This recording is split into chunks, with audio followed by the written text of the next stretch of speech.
Welcome. We'll call this episode 87. Yeah, 87 of the Athletic Philosopher Podcast. I am your humble host, Jordan Goldstein. I am a former university professor. There was a world in which people used to call me doctor and not sarcastically. Weird, I know. Uh, Former professor of sport history, philosophy, psychology, sociology, the broad sport humanities, as we used to call it. The university, they don't really like thinking or thought or inquiry or freedom of conscience or investigative curiosity or constructive disagreements. Um, just to, throw it all out there. Things happened with me, and I no longer am there, but I'm here with you, beautiful people. And I'm just going to send out this link on some of the other socials because I had a little bit of an issue with my camera. So if you all could just bear with me for uno momento, then we will get going for today. So I want to let everybody know who's listening to this back. We always are live streaming these on Substack. If you are not following me on Substack or getting my emails, you will find all that information in the show notes underneath. Um, and what I want to talk to you about today, it's one of the ways in which I apply my coaching philosophies that I help with, uh, you know, my clients, how I'm able to use that on myself and how I'm able to become an observer of the ways in which my values and my principles become alive, especially during tumultuous or chaotic seasons in my life. And I guess this is going to piggyback a little bit off of 86. So if you didn't get a chance to listen to 86, that is me explaining the craziness that hit my house in July. Basically, the too long don't read version. We got evicted from our rental house in Illinois. We are Canadian living in the United States temporarily on a work visa. And we just had to figure out kind of on the fly what we were going to do in terms of navigating these stormy, chaotic seas. We got two young kids. And just what are you going to do when you're effectively about to become homeless in a different country? It's not that easy. It's not that easy. So, in the process of figuring all of that stuff out, something new has come to light to me, and it's something that I've been exploring internally, but now I want to share because I think it's going to be very helpful for people to listen to. It's also going to be very helpful for me to get this out. One of the things that I do on this podcast is I use it as an open forum for my stream of consciousness. So I don't oftentimes promise solutions or answers. What I do promise is exploration and curiosity and adventure in terms of ideas and how we can apply those ideas to living a better life. And that better life comes through the union of body, mind, and spirit. And this is where sort of the athletic philosophy and the athletic philosopher come from. But what I want to talk to you about today is this idea of noticing the little changes inside of yourself over time and how that creates big transformations inside of you, whether that's positive or negative. That's just how these things work. And what I want to do today is talk about one of the big changes that I've noticed in myself over the past 18 months or so, stemming from our move from rural Canada into the suburban sprawl of the North Chicago suburbs for the past little bit. And I want to just take a little time to explore the little changes, that have brought me to, I think, a bigger place. And this all has to do with sharing. It all has to do with sharing online and the ways in which I used to share my story, the way I used to talk about the way that I lived, the way I used to promote the way that I lived, and how I've been, we'll say, reluctant or hesitant to do that ever since we've been moving, even though I didn't think that would happen. And how me changing the way that I trained and the approach to training was actually, looking back on it now with hindsight, was actually the way in which these changes um unfolded. So we're going to talk about how all small, how all big things come from small things, which is a beautiful Taoist concept. And we're going to talk about how the training and being an observer of your training as a way to know and observe yourself can actually help you know these small changes and help you prepare for the big transformations that oftentimes come through these smaller iterations, these smaller refinements, these smaller recalibrations of aim. Okay. So that's where we're going today. It's a little bit of a big one. It's a little bit all over the place, but you know what? That's kind of like all these episodes. And we're at 87 now. So if you didn't like it for the first 86, why are you still here for 87? And if you liked it for 86, then you're gonna love 87 because I can only be myself. All right. So what the heck are you talking about, man? What the heck are you talking about? Okay. One of the things that I have recognized about myself in my, we'll call it social media journey, is like I am not the most comfortable sharing personal information, private information. I'm a private individual. I really respect privacy. And I'm not the biggest fan of, oh, I'm doing this or I'm doing that, or look at me to do this or look at me to do that. But I've had to get over that discomfort because, of the world that I brought myself into, which is like the online coaching, the online consulting, the online publishing world, um, which just kind of happened by accident. The backstory of why I even came to social media in the first place was not to promote myself or what I was doing, what I was teaching, what I was learning, and what I was, just doing in life. It was to defend free speech on Canadian campuses. I was a professor, and an international free speech scandal rocked my university in 2017. Google the Lindsay Shepherd affair. You may have heard of Dr. Jordan Peterson, maybe. But that's kind of where I started in social media, really becoming consistent and posting a lot and commenting a lot. And now that I'm retelling the story, I actually got onto social media a few months before all of this happened. So the international free speech thing happened in November of 2017, and I am imagining a couple posts that I put out in the summer of 2017 because I was inspired by Jordan Peterson.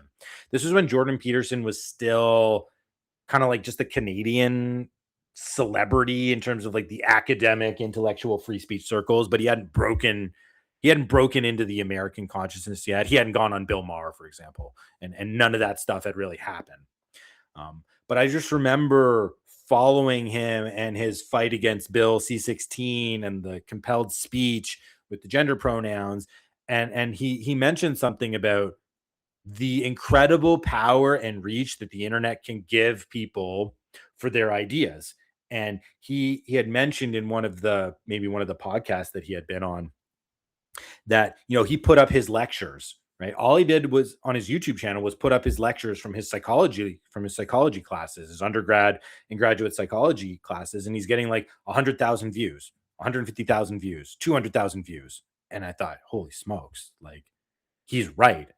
you know we can share and we can spread information as intellectuals on the internet far more effectively. If I have a classroom of 100 people physically on my campus in Waterloo, Ontario, Wilfrid Laurier University at the time, why can't I speak the same kind of value out into the world on the internet? So I began just loosely posting things on Twitter because I had a Twitter account. Um, Going back to my days as a grad student in a digital history class I took in my master's, where part of what we had to do was create a Twitter account back in 2010 and, find other history accounts, share history things. Um, so I at least had some um, experience there. And when I was fighting woke professors and mobs and like getting into 2-hour battles with all the commenters on these things, the last thing I was thinking about was like promoting myself or sharing the fact that, I run, or I have a family, or I live in the country, or I'm a professor here. Like, it was never about me, me, me. It was about, I'm defending freedom. I am a freedom lover. I'm a freedom maximalist. And this is happening right literally in my campus. And I can talk to people, and people were responding. I went from like 0 to like 1,500 followers in like a month or something. Like it was big time. And I was getting retweeted by lots of big accounts in that space. So when I came to social media, it was never share your stuff. It was share who you are. But I remember the moment. It was 2018. We were going to, it was the Justice Center for Constitutional Freedom, the old JCCCF. I don't know if that's even still a thing anymore. I've been out of that scene for a while now, but it was their annual gala to celebrate someone who had promoted freedom in Canada. And it's like the biggest circle of freedom academics, intellectuals, journalists, lawyers in Canada. And I remember talking to my friend, uh, Jared Brown, and Jared Brown is the lawyer who sat next to Jordan Peterson in the Canadian Senate when Jordan Peterson was testifying against Bill C-16. So, like, we're talking about like the cream of the crop when it comes to the Canadian freedom circles and academic circles. And I remember talking to him about like just some quip, something that was going on in terms of, did you see this thing that happened there, right? In terms of free speech or freedom or socialism or like whatever. It was all politics stuff. And I just remember we're talking, and then all of a sudden he like turns to me and says, dude, man, you're like some magic man. I love when you post about going for a trail run. I love when you post about living in the country. And I just thought, really? Like, you're interested in the way I live. Like, the way that I live is interesting enough to you, someone who is living an incredibly interesting and impactful and meaningful life, someone I look up to as like a real power player, an influential person in the circles that I'm really interested in. And that's when it dawned on me, is like, oh shoot, I can be an example. I can be an example on how to live the virtuous life, how to live the good life, how we can fight back against the forces of modernity that rob meaning and purpose out of people's lives. It was like this, oh my gosh, I can be kind of like a Thoreau in a sense, like a Walden kind of character, like go to seek the woods, right? And that my trail running, which I had been, falling in love with for the past, 3, 4, 5 years, was becoming this obvious animating signal of my life. Um, Now, I didn't have thoughts of being like an online coach or anything like that back in 2018, but that was the very first time where it was brought to my attention that the way that I lived athletically in nature, slowing down, being in the present, allowing the slow countryside to like fuse into my pace of life and allow my values and principles to be like expressed through that. This idea of freedom and agency and individualism and honor and personal responsibility, all these things, I started to see how they were all connected. I'm like, this is a person, Jared Brown is a person who is a high level hockey player. He knows sports. Like, we could talk about these things. He kind of gets it. He sees something inside of me that is inspirational and motivational. And now I feel like I'm kind of obligated now to share it. So I had to shed this discomfort of sharing personal information about parenting, about the way that go about nutrition, cooking my meals, where we're getting our water from, how I have to go out and escape into the woods, how it's important to run without inputs, how it's important to focus over the feel instead of the measures and the metrics. And this is all informed by my own academic expertise, which is in how sport is a modern day solution to a modern day problem of the pace of modernity that upends traditional living. So if you think about the upheavals of the Industrial Revolution, you have mostly people living agricultural, subsistence agricultural lifestyles who are now being forced off of the land into these brand new industrial modern cities. People who used to live by the seasons are now are living by the clock. People who used to have open air are now closed in, like with smokestacks. They used to have access to green spaces and hunting and fishing, and now like there's the one tree that grows in Brooklyn kind of thing. And there's this humongous upheaval in the way that people are living and having to resort to surviving, and how they relate to strangers in this urban industrial environment. If you think of like like a city like Manchester in England, for example, it's like a nothing city, and then all of a sudden it's like 400,000 people and like like 1,000 factories, right? In the span of like 10 years, 15 years. Sport was a solution to this upheaval. Sport was a return to the field, right? It's a return to the pastoral. It's a return to the agricultural. It's a return to the seasons. It's a return to this traditional pace of life governed by different rules than in the modern environment. And then the modern environment then in turn shaped sports, right? So we end up with this conception of modern sports, the measurable sports, the metrics, the progression, the records, the standardization of the schedules, the bureaucratization, the creation of corporations and organizations to regulate and to make official all of the sports, right? And to drive them all to this very same spot, this very same spot. So sport has always been this imagined tonic to the ills of modernity, but so often, right, like it gets encapsulated and it gets captured by modernity. So, you know, you have Jared Brown living in Toronto with the GTHL, which is like the most professional league for 14-year-olds you're ever going to find in the world. It's insane when it comes to hockey. Versus what I'm showing is like, hey, we're just skating outside in our neighbor's frozen ice rink because we just live in a colder spot. And what's in the background? It's like streamer lights and a horse farm. Like, and we just skate out there and we are having fun. So that kind of an impulse like made me want to share. It was this obligation that I have to share.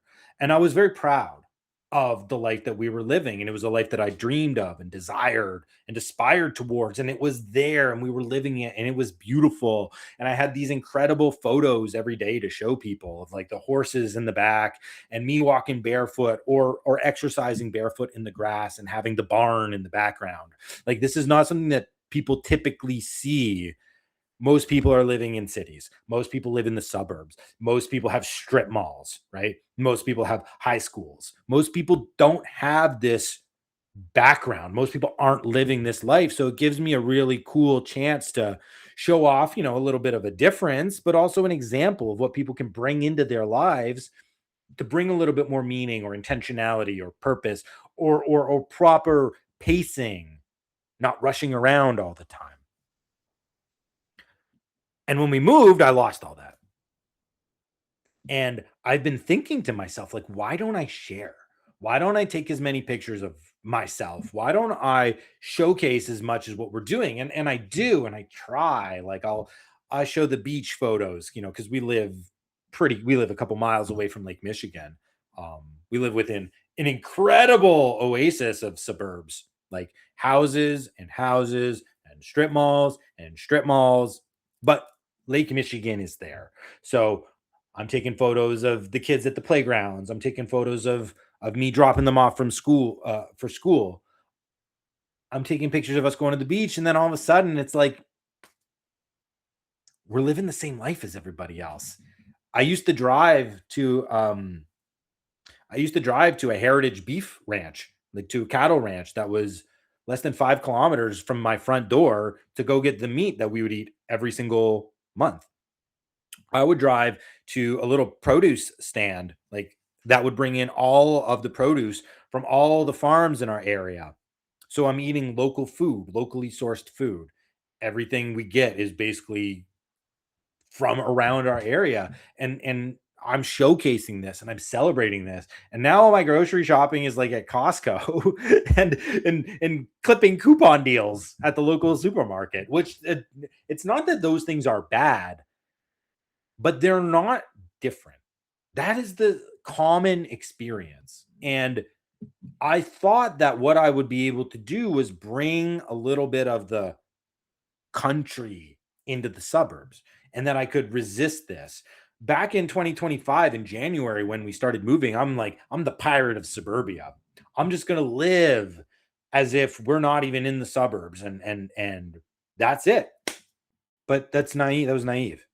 It was completely naive because where you live, there's a dynamic relationship between you and the place you live. Sure, you can exert an influence upon where you live, but where you live also exerts an influence on you. I didn't grow up in the country. I didn't grow up in a rural setting. I grew up in the suburbs. So when I moved to the country, that environment impacted me. It was changing me, and it was changing me in all these good and positive ways. And I wanted to share that. And I wanted other people to get a hold of that. But in the last 18 months, it's been the opposite. It has been the reverse. I've been experiencing a move away from the way I want to live. I'm now living the way everybody else lives. And that's not, again, bad, but it doesn't make me excited or enthusiastic to share it. I don't feel obliged to share it. And maybe that's misguided. And maybe that is related to ego and to hubris and to arrogance.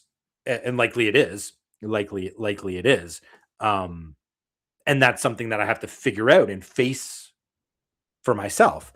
But I've just noticed that when I've been in America, I do not have the same zest, the same zeal, the same excitement, the same passion to share. And I've been thinking on this a lot. And it has to do with something like this. And this is not something I'm like proud necessarily to have to admit. I think it's illustrative of the ways in which, we are moved 1% a million times. And then you move that 1% or that 0.01%. And eventually you get to a place that's radically different and you don't recognize yourself. And you're like, well, what happened to me? Well, what happened? What happened to me?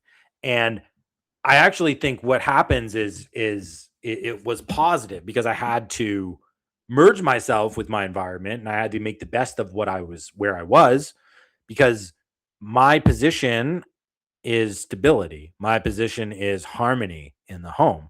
The reason we moved is because of my wife's work.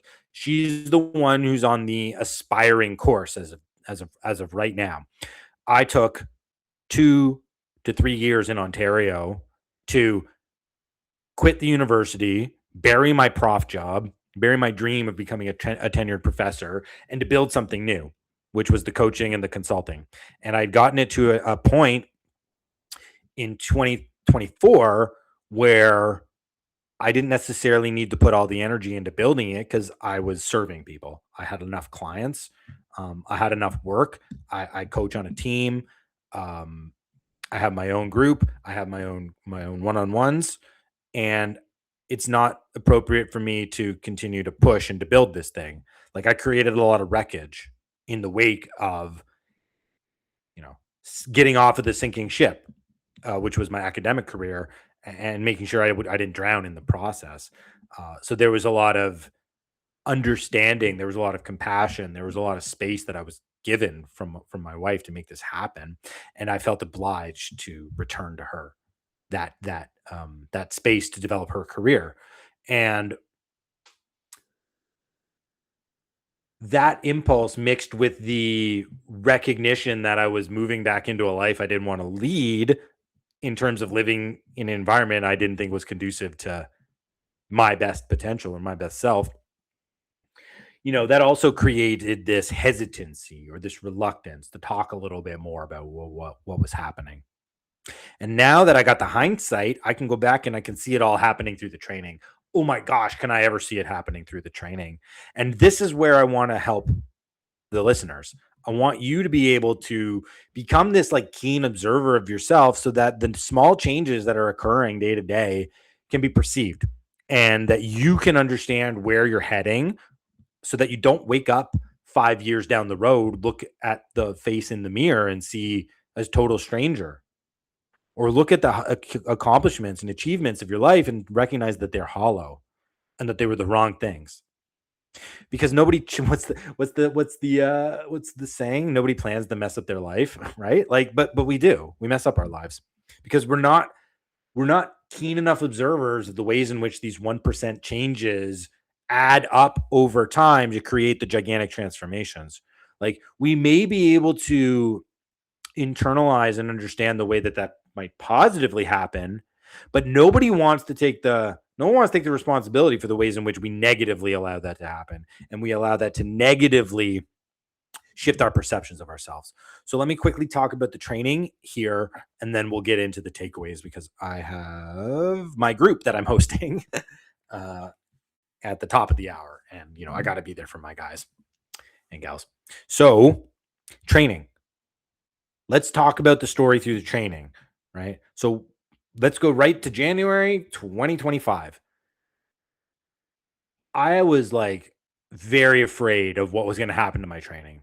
Like I'd spent the last 10 years developing myself as a trail runner, and not because it was necessarily related to this identity idea that I had in myself, but it was because I just fell in love with running in the forest. Like I was born to run, I was born to be in the woods. And the moment I started running in the woods, like everything clicked for me. It was like, this is what I have to do. I have to be doing this all the time. This is just something I love and enjoy. And I just fell right into it. And that was one of the reasons why we ended up moving to the countries, because I wanted proximity to trails. I wanted proximity to good places to go and hike and to go explore and to adventure. I was living in a place where I could drive 10 minutes to the south and immediately be on what I consider the greatest 4 mile trail stretch in the world, like that you can run. Is it the most beautiful in terms of like these incredible vistas and huge views? No. But in terms of the way you actually need to run, I think it's the best 4 miles you can run on a trail because it's so dynamic. It's windy. It's up and down, but it's not too up. You can go real fast, but if you go real fast, you got to be technically proficient. There's this one part where you're basically just like running on rocks. And if you take the wrong step, you're not only like breaking your ankle, you're like bringing your shin bone through your leg. It's that like serious. And so you're really forced into this incredibly technical trail running, but it's just perfect. It's like it's this perfect 4 miles. And I loved it. And I got to run that twice every week. And then on the weekends, I'd go up to this incredible provincial park. It was about a 25-minute drive north from my house. And you could run for 13 miles, you could run for 20 miles. And it's all a little bit different. It's up and down. You can scale the side of a cliff. You can run on top of a cliff. Like you can run in the valleys in between. It's just perfect. And I'm moving to Flat, Illinois, in the middle of the suburbs. So right away in January, I'm back in the house by myself. My wife and my kids, they're in Illinois. My kids are starting school. We haven't even finished our move yet. They're literally camping inside of our house. Like sleeping in sleeping bags and on camping mattresses. And I'm back home coordinating the move. And I'm also training for a 50 miler that I have to live coach in. So I'm like, oh, well, this is great because I get to go run my trails. So I remember running 2 back-to-back trail half marathons, like in the winter on the trails that I love. And I recognize like this isn't it. Like, so I have these trails, I have the environment, I have the rural and I have everything that I want, but I hate it here. Why? Because my family wasn't there. It was me by myself, and I got sick of it. And it was perfect for me because when I got to Chicago, I was like, I'm so ready to not be in Ontario. I'm so ready to not be in the country. I could care less if I never see these trails ever again because I miss my family and I need to be with them. I was alone for about 2 weeks, coordinating the move back in Ontario. And when I got to Chicago, it's freezing cold. So I'm like, okay, this is great. Like, I'm going to show everybody that you just run in the cold, and I'm going to find some trails, and I'll do my best. First trail I found was just like a crushed gravel trail that's super straight. Okay. So then I started to drive out further to the west. I'm like, I need a place with hills. I need something. And I got to this kind of trail system that runs mostly through fields and it's mostly horse trails, but there's a little bit of a forest path that you can run in. It's not really hilly or dynamic or nice, but it's something. And I ran that trail system for the first whatever 4 or 5 months because I thought like this is who I am. I'm the trail running guy. Like I'll be the trail running guy no matter what. Um, but it just was not worth it. Like the reason why I loved these long sunrise trail runs is because you get up and it's dark and you're driving and you get a little bit of silence and space in the drive, and then all of a sudden it's like you're running and the sun is coming up and you get that like aura and you get that environment and you get just this incredible serenity. But in Chicago, I'm way at the east end of the time zone. And in order to catch the sunrise, I got to get up a lot earlier than I used to. And I'm driving west. I'm literally driving away from the sunrise. I didn't even see the sunrise. So I'd get to this trail. I'm like, I didn't even see the sunrise. What was the point of driving out here? And the trail's not even beautiful. The trail's not even nice. It's not even like worth it. So I'm holding on to this ideal of myself and this thing that I was doing, and it didn't fit. And it didn't fit. So I had to start changing my training up. The environment forced me to change my training to the point where I had to think of what are the building blocks that I really want. I want nature. I want the sunrise. I want to feel as close as possible, right? I want to feel as close as possible to the natural environment. And that just led me to one place, which was the beach, because Lake Michigan is raw. Like, it doesn't matter if behind me is a row of mansions that go for 20 miles, which is exactly what happens. Because when I look out at the water, that's the same wild water as Georgian Bay and Lake Huron on the other side, like on Ontario, where I love to be. Lake Huron's like one of my favorite places in the world. And geologically speaking, Lake Huron and Lake Michigan are the same lake. They are not different. That's the same lake. There is no difference. They're separated by the Straits of Mackinac, which is 9 miles wide. That's the same lake, man. It's just like lungs. Think about it like lungs. And so I was drawn to the lake. I was drawn to these powerful sunrises that come up, right? That come up over the water and feeling the raw wind in your face on a rainy day or the freezing cold on my feet because I run barefoot. So the beach became this place, but now I'm driving through the city, right? I'm not even getting out into the country anymore. So I don't even see the rural environment ever anymore. And my training goals started to change. I got a road bike because I was going to start training for triathlon and do Ironmans.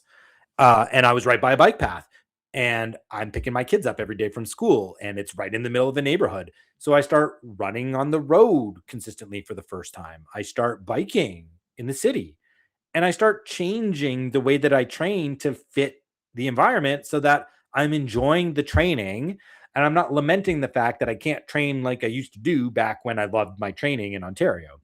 Like, that's just a recipe for disaster. That's a recipe for resentment. That's a recipe for disharmony in the house. And what's my job? My job is harmony and stability in the house. My wife's working.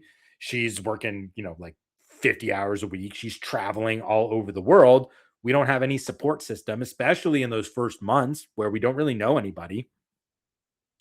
I've got to be there for the kids, right? So anything that I can do to love where I'm living is going to help me create stability for my family, which is my role, my responsibility. So the training is the first place where I start to notice these little changes in myself, not necessarily in the way I'm talking now, but just in the terms of I need to change. I need to be different. I cannot drive 40 minutes to the west to run some trail that when I get there, I'm not excited. I'm not happy about it. I have to do something to get excited about my training. I have to get enthusiastic about it. The truth is in the training. It's always in the training. And if I'm driving out and resenting the fact that I got to drive the wrong distance from the sunrise to run basically through like farmers' fields and run on grass, and it's not even like this dynamic trail that is at least challenging. It wasn't doing it for me. It was the ideal, but it wasn't the action. So the training was the first place where all these things started to change. And I started to accept what I needed to do and started to look at different opportunities. This is why triathlon and Ironman was so easy to get into, because the infrastructure was there. And I joke with people on the team, right? But I really don't think it is a joke where it's like God wants me to do triathlon right now. Like, the spiritual signs are all pointing to you having to do this challenge. Like, triathlon was not going to be as easy for me to do in the country where I don't have the greatest access to a pool, as just one example. Whereas where I live in Illinois, like they have outdoor pools that are, like a 3-minute drive from my house. So I can go swim in the sunshine. And I love swimming and I love being outside. And I don't really like cycling, but I love biking on bike paths. And I live a mile from a bike path that goes 20 miles to the south. And I can just be on the bike path. So I was being kind of steered into a different mode of training for a different mode of competing. And that's reflected in the ways in which I'm internally changing and the way that the environment is internally changing. And while I may be excited to take on a new challenge, it's not the thing that calls me. It's not the spiritual essence of like why I love training. It's not triathlon. It's not Ironman. I love doing things that move me. I love being outside and I love being in nature. So I can get a sense of that if I bike outside, right? So, as I'm preparing for the Ironman, which I did in May, the half Ironman, the 70.3, uh, I'm outside biking in January because there's no snow in Illinois. It's freezing cold. Yeah, but there's no snow, which means there's no salt, which means I'm not going to ruin my bike, which means I can go on the bike path. All I got to do is wear all my winter gear. And I'm like, okay, well, this is a little bit of old me and new me, right? That's a very good representation of where I'm at. It's like, okay, I used to go outside every single morning in the winter when I lived in Ontario to do cold exposure because I'd have snow in the background and it would be negative temperatures. And it's not the same when you walk outside and there's just power lines and houses all around you. I'm very much like the environment has to dictate the mood. Like, I'm not a big fan of this. I have a heat or a heat practice or a cold practice where it's like I have a tub on my deck in my backyard and I jump in it in the summer because cold exposure. It's like, dude, like that's easy. Anybody can jump in a cold tub when it's hot outside. Can you jump in Lake Michigan in November? How about that? Like, can you jump in the body of water? Can you walk outside every single day when it's freezing in bare feet and sit in the snow? Can you do that? Can you run in peak heat? Can you wait till 3 o'clock when the sun has been shining down and it's the hottest it's ever going to be? And then you go right then and there. I'm a big fan of letting the environment tell me what the challenge should be. Right. So this just like cold biking to prepare for the Ironman. This is a very good illustration of where I was just inside of myself. And you get this sort of sense like my training is different. The things that I'm focusing on are different. The things that are bringing me excitement are different. The enthusiasm that I'm bringing is different. And I can notice that in the training. I can feel it in the training. I can see it happening. And in a lot of ways, like there's a positive response. All the trail running, I don't necessarily want to admit it now, but it wasn't great for my body. My legs were always beat up. It's not like I was running 5 times a week, but it was enough that I was having some aches and pains and I wasn't cross training well enough, obviously. But the second I got on the bike and started swimming, one time a week in each of those, like my body feels amazing. Like it feels so good. Also, the beach running. I think the beach running is a real big hack. And when I say beach running, I mean barefoot beach running.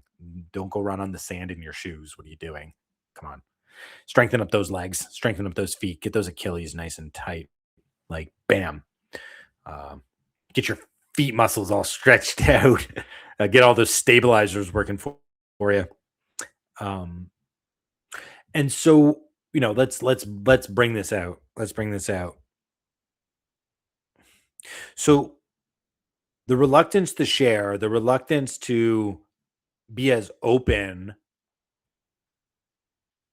it's not exactly tied into the enthusiasm around training, but now it's a recognition of the lag. It's a recognition of the gap. It's a recognition of, the truth was always there. I just didn't want to see it. I just didn't want to admit it. I didn't want to admit that the suburban landscape took a bite out of me. I didn't want to admit that I had to merge myself and that I had to become a little bit more ordinary or normal in my eyes. right? And that, again, these are internal hangups. These are hubris and ego and identity related. They don't have much to do with anything other than my own insecurity. And nobody wants to talk about that. No one wants to talk about their own insecurity, about ways in which they're not confident. And I thought I had this bulletproof attitude. I thought I had this bulletproof mindset that was not going to be contaminated. But you live in a place long enough and you become part of that place. That's just how it is. And I just know I another thing I've been noticing about myself in the past, we'll say 6 months, is a desire to leave. So I had a desire to I had a desire to make the best of it. And now recognizing the ways in which the environment are working on me, I just need to get out. I need to get out. I need to get back to the country. And maybe this is a cope, maybe not. But what I'm discovering through this process and through this just stream of consciousness, which again, I appreciate everybody for sticking with it and for giving me the space to explore. What I'm recognizing now is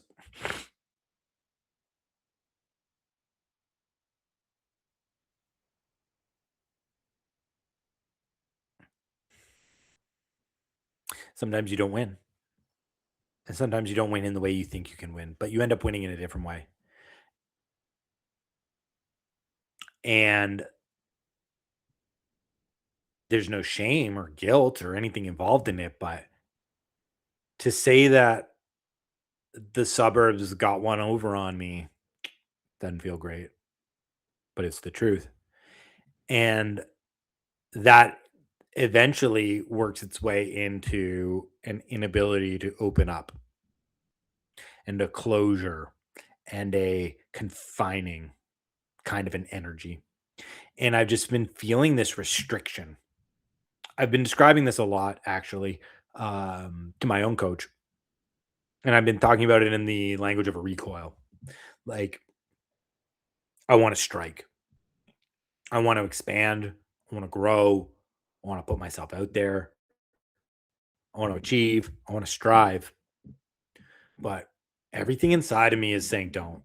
It's saying, hold back, restrain, hold space, keep space open, recoil, bring yourself back. It's not the time. And I think that these are all related. I think that these are all related. I don't know if I can be at my best in this environment. I can do my best in the environment, but I don't know if I can be my best. And that's okay. There's nothing wrong with that. But if I can't be my best, I don't have the same desire to share because I don't want to put out anything that's false. I don't want to put out this live the life. Here it is when internally I'm feeling dissonance. And that just tells me what I should have been sharing. I had the ideal when I was living in the country. And then when I didn't have the ideal, I wasn't sharing the messiness enough. I was glossing over it. I was putting a patina, a shine on it. And we all kind of do when we're promoting ourselves or we're promoting what we think is the best. We don't necessarily always want the unvarnished truth. That's a little bit too brutal. It's a little bit too harsh at times. But it's a recognition of what real courage looks like. And again, this is going to go right back to the training and why the training is the place to go. Why focus on the training? Because that is the place where I gain the courage to bring my best self no matter what. That courage to tell myself, stop running these bad trails, go to the beach. That wasn't an easy decision, even though I fell in love with the beach running, but it's not the same. When I would go trail run, I wouldn't see another person. Like I went back up to the park, Mono Cliffs Provincial Park, just this past weekend because I'm back in Canada. And I ran my trail half marathon that I would go up and run every weekend as my long run. And I saw 3 people in the 2 hours and 5 minutes I was out there. And I saw the same 2 people 3 times. So I really only saw like one person who was different. And when I go to the beach, I see dozens of people. I was on the beach one time this summer, and they had an open water swim race that they literally set up and executed and tore down during my entire run. And there are little forest paths that I can run, but they're not long. Like I'd have to do 4 circles to get the distance. And these are located right next to the interstates. So it's like, oh, I'm in the forest, but all I hear is traffic. It's not the same vibe. At least when you're by the water, all you can hear is the waves. It's nice. So it's this courage element. It's this courage to allow what happens in the training to speak for itself and to allow that truth to be seen and allow that truth to be internalized.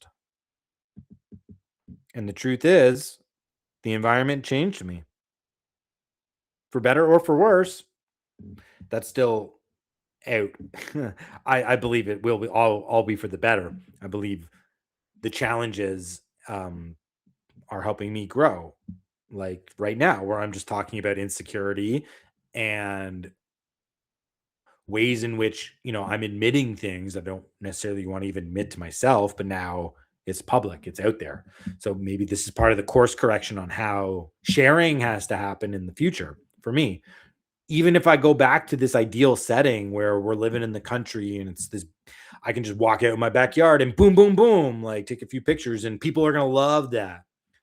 People are going to love that just because of where it is and what it represents to them, as opposed to me having to do the work to explain, which is what I have to do in the suburbs because it's not so apparent. It's not so apparent.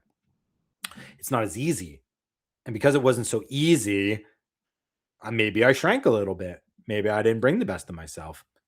We'll let all this sort of like trickle on out in the future. But this is where we have to turn it towards you, the listener. What's the lesson? Why did you want to listen to me ramble on about myself? What can you take from it?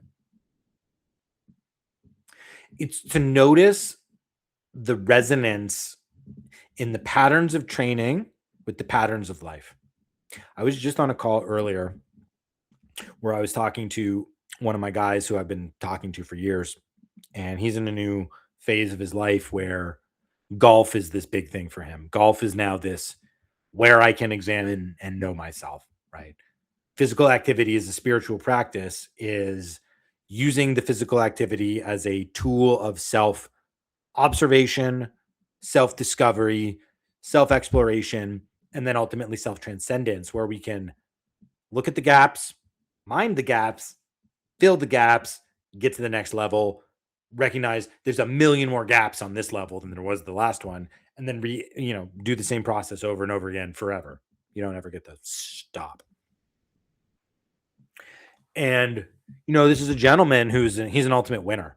He just wins. He's got a great life, a great job, great family. When he sets his mind to something, he may not get it immediately, but it always gets to him. He's a winner. He's a winner. He's a great guy. But there's this element of stress that he puts on himself, this internal pressure to continue to achieve, to continue to accumulate, to continue to aspire. And when you put that internal pressure on yourself in a game like golf to say, lower your handicap to whatever number you think is appropriate, it's not allowing him to play better golf. It's actually making him play worse golf, even though he's got the talent to shoot the lower scores. And then it's about recognizing, okay, how do I go about mending the process inside my golf game so that I can bring the best of myself despite the pressure I'm putting on myself to perform at an elite and a high level. And wouldn't you know it, that's the same process that's giving them stress outside of the golf game. And that's the big takeaway. Notice how the training reverberates into your bigger life, into your life outside of the training. Because if you are training in a way that is aimed at self-discovery, that is what you're going to find. The truth is in the training. The process is the same. It's obviously not the same thing. And it's not like the mental, let's say there's like a mental trick that we use to say, okay, here's how we're going to approach the golf game so that, you don't have to draw a red line on your card, or you don't have to reset after the first 9 holes because you torpedoed your score because you put too much pressure on yourself. And then the back 9 was the one where you brought yourself, right? That's not necessarily going to be great advice to, how do you take pressure off yourself to get to the next level professionally, right? It's not exactly the same thing. However, it is the same process. And so we may be able to get creative. We may be able to look at what's going on inside the golf game, and we may be able to figure out, oh, shoot, maybe this can work. Like, look at what's given you success here. Look at how you were able to overcome yourself inside of the golf game. Could that be something similar? Could that be a way in which we can attack this other problem? And usually there's a rhythm there. Usually there is a resonance. Almost all the time, we can find some sort of a connection, and we can find some sort of a strategy. This is why creativity, ingenuity, and imagination are like your keys, because then you become the ultimate problem solver. And you also want to become courageous to notice the honesty of what's going on with you, because you can't fix the problem if you don't name it and then accept it. So, if my issue is lack of sharing and promotion because of my insecurity over having to live a more, from my vantage point, normal life, which then I think is some sort of a defeat for the way that I've positioned myself. The issue isn't where I live. The issue is my insecurity. The issue is my inability to be vulnerable about the true ways in which I'm not winning 100% of the time. Oh, man, do you think you want to say something like that for other people to hear? Gosh, you don't even want to say that to yourself in the mirror, man. Like, ugh. But that's me trying to now overcome. I've noticed that in the training, I've shifted, but I haven't shifted myself internally in terms of being comfortable just talking about that. And that's not to say I'm about to start snapping a million photos of myself inside the Costco with my kids, but it's just noticing, when we were in the country, what kind of adventures would we go on? Hiking adventures, farm adventures, all these interesting things. And it's like, what's our adventure now? It's like going to Costco and getting $1.50 hot dog. That's what the kids love the most. And there's nothing wrong with that, but it's just not the way that I thought things would go, and it's an internal hang up for me. And that's the way the training can help you. Notice the ways in which the training challenges you. Notice the ways in which you have to bring the better part of yourself to overcome the worst part of yourself inside of the training. The part of you that wants to quit, the part of you that is willing to settle, the part of you that is going to take the easy excuse, right? The part of you that's going to blame other people, the part of you that's going to blame the world, the part of you that's going to relish being the victim. Notice that, see that, the insecure part, the unconfident part, the evil part, the part that wants bad, the part that wants to tear down, the part that wants to destroy. And then notice how you can bring the other part of yourself, the aspiring part, the compassionate part of yourself, the understanding part, the gracious part, the ferocious part, the courageous and brave part. And if you can notice that about yourself, well, then we can at least be unafraid. And I think maybe that is the ultimate takeaway of this. Be unafraid. Be unafraid of the truth about yourself. Don't be ashamed. Nobody wins 100% of the time, guys. We like to project out that that's all we're doing. Or we have some sort of a weird, and this is, I hate this part of social media. People share vulnerabilities, but they only share them in ways that make them look good. Screw that. You get the reels of this was so hard and I did it's like, no, you just manicured yourself into looking good. Like that's not real vulnerability. People fake vulnerability on social media. I mean, the whole thing is mostly fake anyways, but that part has also really been driving me nuts. Is these like play the victim, show the hero. And these are persuasion. These are marketing techniques. This is persuasion techniques. This is the if I did it, you can do it too. But then it creates this pedestal image of yourself to yourself. And so, oh, the vulnerability that I share is actually not vulnerability. It's what I want you to see. It's what I want you to see. It's the people who film themselves crying in their cars, or the people who film themselves having rage baits, or the people who are like, this was me at my lowest, but now look at me at my highest. And I'm only sharing it with you because I'm at my highest. I would never share it to you if I was still in the low place. Be okay sharing in the low place. Be okay with the truth. Be okay being vulnerable. Be okay with the actual scary thing. The training gives you the courage to do that. And noticing the way that the training is impacting your internal state, that's the key to it all. That's the key to it all. So did I come to some sort of a solution? Did I come to some sort of a resolution? Maybe. I don't know. I didn't promise I would. I promised to be honest. I promised to explore. I promised to adventure. I promised to try to help you apply whatever I'm trying to figure out to yourself. And I think that we've accomplished that today. So I want to thank you for your time.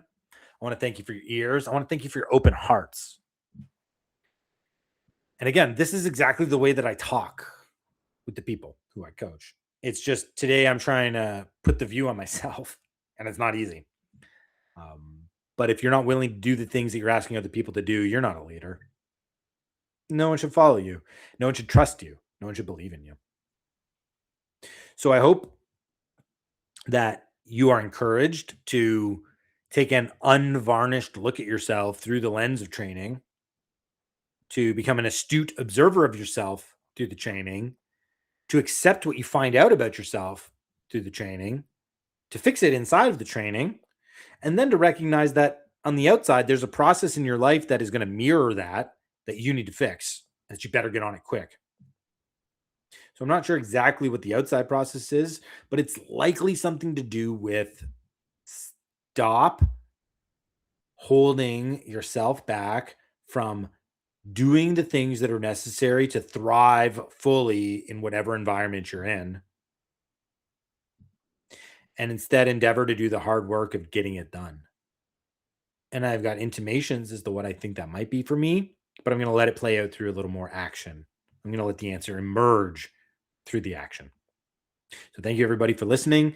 If you are interested in contacting me about coaching, about any application of these ideas, or if you're just interested to know what all this could look like for you, I offer free consults, I offer free coaching calls to see if this type of stuff is appropriate for you, and if I would be the right kind of person to help you integrate yourself more fully through the training. So check out the contact information down below. You can get in contact with me. I appreciate each and every one of you. Thank you to the Substackers who stayed on and who gave this a listen. I appreciate you. I'll see you in the next one. Peace and love.